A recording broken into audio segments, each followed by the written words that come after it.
I'm a lawn care professional, and I'm going to tell you what the pros are doing to their lawns to make them look good this spring and all through the summer. And I'm also going to tell you what they're not doing that you need to pay attention to so you don't screw up your lawn. I got at least 3 tips to tell you what to do and at least 3 to tell you what not to do. Let's get started. Sometimes this comparison game and wondering why is my yard this and my yard's that, you know, it really doesn't do a lot of good. Now, your grass is still half dormant like mine is. I mean, there's no need to water this grass right now. Birdweed plants in your yard, people think, oh no, the whole world's coming in. I've got to go do this, spray it. Can you come right now? If we don't get to it soon, I've lost my whole yard and all this other. If your neighbor's yard looks consistently better than yours all year round, then I would observe what your neighbor is doing. Now, maybe they've hired a different weed control company. Your weed control company's terrible. Not to do is not to overreact, okay? Sometimes people get so worked up, and I'll have a customer and they'll point over at their neighbor's yard and they say, well, why is his yard greener than my yard? But quit being so panicked about everything and just get out there and use some common sense. Does mowing my grass make sense? Well, of course it does. Mow the grass, make it look good. If it's 4 inches tall, don't mow it down to 1.5 inches, okay? Unless you're trying to get rid of dormant Bermuda like I suggested earlier. But today's video is sponsored by Graham Spray Equipment. This is my 400-gallon Graham spray rig. I tell people that I've had a more return on investment with this spray rig than any other piece of lawn equipment I've ever owned. If you need a spray rig, go to grahamsc.com or give those guys a call. Now, I'm in Alabama and spring is fastly approaching. The weather already feels like spring. We've been up in the 80s, but you can see what my lawn looks like, and some of you have saw me transform this over the years on YouTube. And I know some of you with warm season grass, you're like, oh, what's wrong with your lawn? You know, it's got brown spot. Our grass is green year round, all that, you know, I get it. Okay, our grass is not green, but there is something magical about seeing the transformation, seeing it go from dormancy to green. So I'm gonna tell you in this video, and I may even have a tip or two for you cool season people, about what to do for your lawn. So let's go through the things you need to start doing. Number 1 do for your lawn is start mowing the grass. Now, if you got warm season grasses like I do, and you see that right now my yard is maybe 40% green, I don't know. I wanna go ahead and mow the grass for a couple of reasons. So look at the grass. So look at it, I'm gonna call that 50%, 40% green, whatever. Well, one of the main reasons you wanna mow the grass, especially with this Bermuda grass, is this brown grass down here where my finger is. I mean, that's not going to turn green again. It's putting up new shoots from the ground. So basically, and I could have done this earlier, I could have mowed it as short as I possibly can.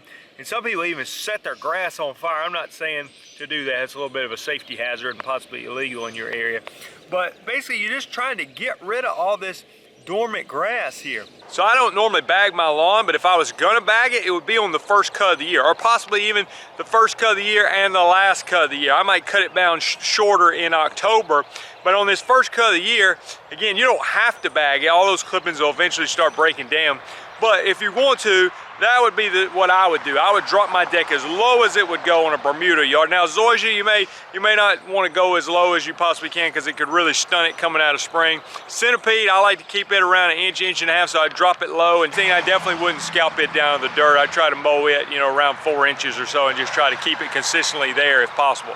You could go down to 3 inches. But on the Bermuda, all that dormant grass is just in the way. Now, those of you with cool season lawns, I mean, what I've been told, because we don't deal with cool season grass, but you got really a short window of time between sometimes when the snow clears out and all the cold weather's gone, or when the ground actually thaws out. You got such a short period of time from when the ground thaws out or the snow is gone, things like that, where you can actually apply your pre-emergent. And then it's not long after that the grass is growing like crazy and you want to hit it with fertilizer. So it may be a tight rush for you guys. For me in Alabama, I'm spraying the pre-emergent in January, maybe on into February. And then I've come back, and so I've got a little bit longer period before I need to start fertilizing lawn. But again, number 1 tip, do start mowing the grass. 2, the other benefit of starting to mow in the grass is you start to disperse those clippings, and you also, any early season weeds that are popping up, if you just mow the grass a few times, a lot of times those weeds will start going away. Now, I'm not saying do that as in place of spraying herbicide, but it can definitely help. All right, the number 2 thing I want you to do is fertilize your lawn. Now this is going to depend on where you are, what kind of fertilizer you're using, so let me give you some thoughts on this. Again, with those cool season grasses starting to grow, then yes, I mean in that active growing season, it's a great time to fertilize their lawn. But what about in this situation with my yard? You got this yard, looks like this. Do I fertilize? Well, this is where you might want to use your weather app on your phone and just look at the weather. So for instance, if I looked at the weather for the next 3 weeks and it was upper 70s, 80s, I know this Bermuda here is going to really start to turn green a lot. Now it was in the 80s yesterday, 70s today, but if I look over the next 2 weeks, it's actually cooling back down. It's going to get down close to freezing again. So I would not recommend coming in and just dumping a bunch of fast release fertilizer on these lawns. That it may get wasted because a lot of the nutrients in that fertilizer may actually get wasted before the grass can actually use it. Yes, there's some green here. Yes, putting fertilizer on it may help it green up faster, but in my opinion, honestly, I think mowing it short is going to help it green up faster than even the fertilizer. Now again, if we were going to be consistently around 80 degrees over the next couple of weeks, and yes, I think that would be a great time to help you get that early green up by using some quick release fertilizer. But what am I doing to my lawns? I'm not using a quick release fertilizer. I'm actually using a slow release fertilizer, putting it out, because the advantage of that is, the illustration was explained to me, it functions kind of like a tea bag. So I'm using a Harrell's polymer coated fertilizer, they call it Polyon. And think about a tea bag. When you put it in a pot of cold water, what happens? Well, not a whole lot. It doesn't really release the tea. You start boiling that water, what happens? All the tea starts coming out and it starts turning into tea. Well, the same thing here. You've got that polymer coated fertilizer. In cold weather, it doesn't really do a lot. It doesn't really release a lot of the nutrients. But as the weather warms, then it starts releasing the nutrients. Well, that works out perfect for me because I can go ahead and put out this slow release fertilizer now. Maybe it's cold for the next 2 weeks. Well, guess what? The fertilizer's not going to release a lot of the nutrients. But maybe it starts to warm up, boom, the fertilizer's already there, it's going to start to release. So that's what I'm doing to my Bermuda and Zoysia lawns. Now the Centipede and St. Augustine lawns, I'm using a 2-2-14 blend. So what that does is it's just putting very little nitrogen back in the lawn, but also replenishing a lot of those nutrients that the soil has been depleted of over the course of the winter. So I don't want to push the nitrogen too early on those grass types. I want to help it continue to recover from any winter damage that it may have suffered. And the third thing I want to mention to you that you need to do is, yes, go ahead and spot treat weeds if you have those. Now, we've already mentioned that if you mow the grass, it's going to help to take care of a lot of the weeds that are in your lawn. But if I was walking around out here in this yard, look at my yard, for instance. I'm walking around in the yard. Oh, look what I see. Here's a weed.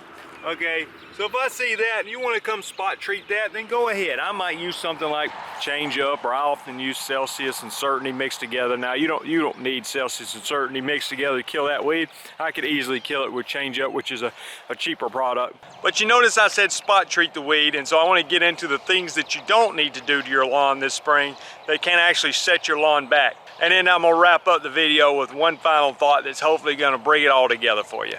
All right, so the number one thing I'm gonna tell you not to do right now is not to blanket your yard with a herbicide. Now again, there may be those that live with cool season grasses and maybe the ground's just now thawed out and you got this short period of time to get your pre-emergent out. And yes, I would blanket the yard with that, and then you might have to turn right around and fertilize soon after, or maybe even you mix in a liquid fertilizer with your pre-emergent. But with our warm season lawns, again, I started spraying pre-emergent at the end of December, okay, to get it down before the crabgrass germinates in my area, sometimes in February. So I want to go ahead and get that pre-emergent down, and I'd rather be early than late. So I was spraying pre-emergent. I started spraying in late December and finished up late January. Now I could have took my time and went on into February, and that would have been fine. But you don't want to wait and do that on into March or April, because you're possibly too late, at least in my area, on getting ahead of the crabgrass. I use prodiamine for my pre-emergent. I usually mix it, and this year I mixed it with Change Up and metsulfuron, which are two post-emergent herbicides I use to try to control a lot of the weeds. Now again, I'm out there doing that where the grass is dormant. My point here is don't blanket your yard, because when the grass is in transition, this is going to be more true for Centipede and St. Augustine lawns than it probably is for Bermuda and probably also for Zoysia. But if you read the label on a lot of herbicides, I know a lot of you don't read the labels, but there actually will be a warning about spraying during transition. So spring transition, when it's going from dormant to green, or even in the fall. So when it's going from green back to dormant, those are some sensitive times for the grass. And I'll just give you an example. Centipede, one of the more sensitive ones. If I was to go spray a centipede yard right now with metsulfuron, I feel pretty confident I'm going to delay the green up by probably a month and turn the yard yellow. Now, will I kill 4 weeds in the process? Sure, I might kill 4 weeds, but I've turned the grass yellow and I've delayed the green up by probably at least a month. Now, Bermuda grass is a lot tougher. It probably wouldn't do anything here if I were to blanket spray this yard, but my suggestion is go ahead and spray it while it's still dormant. You can sure enough spray it then without causing much damage at all if you're following the label, which of course I'm gonna recommend you do that. And by doing that, you're way ahead of the crabgrass, which is great, and it frees up my spring to now go out and put out this slow release fertilizer. The second thing I'm gonna tell you not to do is not to overreact, okay? Sometimes people get so worked up, and I'll have a customer and they'll point over at their neighbor's yard and I say, well, why is his yard greener than my yard? And sometimes I have to be polite, or at least try to. But I want to say, well, do you notice that they actually have a different kind of grass than you do? Or do you notice that they mowed their grass 3 weeks ago and yours is still 5 inches of shaggy Bermuda left over from last year? So you're basically shading out the roots and you're not getting any sun down to the soil. I can say that in my nice voice if I need to, but sometimes this comparison game and wondering why is my yard this and my yard's that, it really doesn't do a lot of good. Now, if your neighbor's yard looks consistently better than yours all year round, then I would observe what your neighbor is doing. Now, maybe they've hired a different weed control company. Your weed control company's terrible. But it may be homeowner involvement. I have some great looking yards that I take care of, and a lot of times the difference is I'll put the exact same products, the exact fertilizer, exact herbicides on 2 yards, but one, the homeowner is more involved, mows it more frequently, things like that, and so guess what? They get a better result. Another thing about overreacting, this goes back to my previous point about having 4 weeds in your lawn. I'm gonna go out there and blanket spray the whole yard. Let me just give you an example. There's a weed in our area, it's called American burnweed, and sometimes it pops up in the spring. And to be honest, if you mow the grass about 2 times, it'll go away, and it goes away very soon anyway, and it's very easy to kill. But sometimes you wake up and you got 10 burnweed plants in your yard and people think, oh no, the whole world's coming in. I've got to go do this, spray it. Can you come right now? If we don't get to it soon, I've lost my whole yard and all this other. It's like, calm down just a minute and just go out there and spray them. They'll be wilted in 2 days. You mow the grass, you'll never see them again. It's just don't panic, don't overreact. And it's usually an easy solution to a lot of the perceived problems. And the last thing I'm going to tell you to do, or not to do actually, is to water your grass. Now, maybe you're in some extreme drought situation, but I tell you what, I tell people don't turn your sprinklers on until about April anyway, maybe even May. A lot of times in our area, we get a lot of rain, okay? Now, maybe you live in an area that doesn't get as much rain, but think about it, the temperatures are a lot cooler. Your grass is still half dormant like mine is. I mean, there's no need to water this grass right now. So I go drive around town and people have got their sprinklers running. I realize they're on an automatic timer and things like that, but I would just keep it simple. But over watering your grass causes a lot of problems. I would say sometimes more problems than not watering enough. So I tell people on my invoice, I say, don't turn your water on until late April, May, something like that, when it gets hot. And even then, if it's raining plenty, I would keep it off then. But if you want to water, now seasonal flowers may be different. You may have to give them a little shower every now and then. But if you want to water, I would say to soak it once a week early in the morning. So turn it on for 4 a.m., let it run for 30 minutes per zone, and be done with it once a week. You want to water all the time, you're just causing more problems with fungus, with nut sedge, with other weeds. I'm out there sometimes in the summer, it's 100 degrees, ain't rained in 2 weeks, and I'm literally stepping in the yard and it's just water coming out from under my feet. It's so saturated. Now they probably have a drainage problem, but they probably also have an irrigation problem where they just think they've got to run that thing all the time, which is not healthy for the grass. Soak it once a week and be done with it. Now I realize you may have to adjust that advice a little bit depending on what climate you're in. And of course, if you're planting grass seed, you got to water it more than once a week. All right, final thought here, so hopefully calm your nerves a little bit, but don't overthink this thing.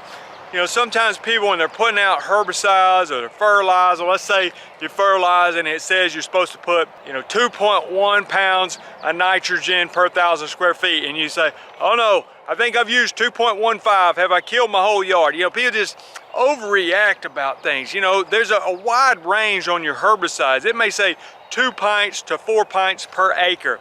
And if you just aim in the middle, you're probably gonna land somewhere in that range. Now, I'm not telling you don't calibrate. I'm not saying don't mix your chemicals correctly, but quit being so panicked about everything and just get out there and use some common sense. Does mowing my grass make sense? Well, of course it does. Mow the grass, make it look good.